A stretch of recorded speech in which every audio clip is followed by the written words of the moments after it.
They got home ec to learn how to cook basic meals, how to balance a checkbook. That's what we used to have in my lifetime when I was going to public school. You don't have any of that now.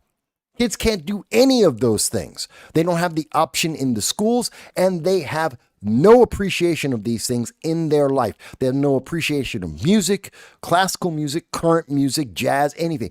You name it. They don't understand and appreciate music, which is why music is down.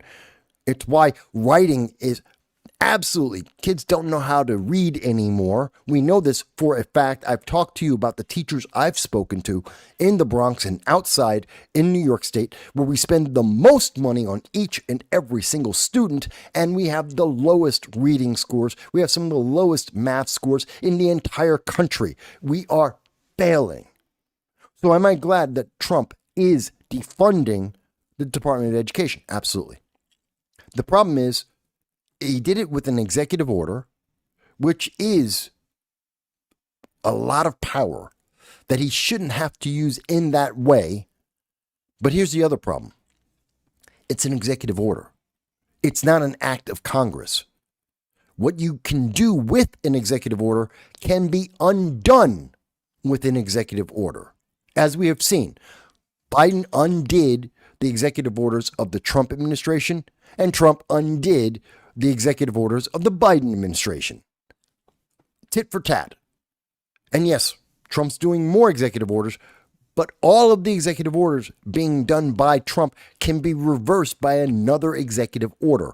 We need Congress to step up and to codify into law, to make this a final absolute, that the Department of Education, as an example, is gone forever, that it's not coming back, because we don't need it.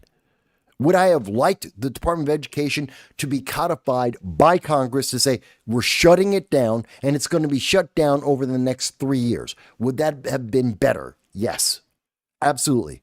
It would have been more manageable. It would have given the states time to prepare and to get their internal systems set up. It would have been easier for people who are getting fired from the government to find jobs at various states or into other careers. It would have been less hectic, far more manageable, far more organized. Absolutely. Would Congress ever do that? No. They have made it absolutely clear. They will never do that. They would rather kick the can down the road and just live with the problem.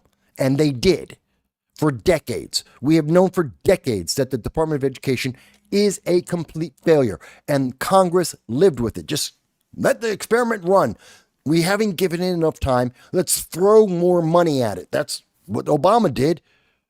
Just throw more money at it. What did Biden do? Throw more money at it. We'll just throw more money at the failure, and we'll see what happens. Well, we're seeing what's happened. Our kids can't read. They're going into college and they're illiterate. It takes, according to some of the people I've been following here, it can take a kid 6 years to get through a 4-year course of college. 6 years. And that's because the first 2 years, they're learning the basics they were supposed to have in junior high school. They're learning how to read. They're learning how to write. We're seeing, I don't know how many students in college are dependent on things like Grammarly and text to speech and speech to text to write and to understand what is written.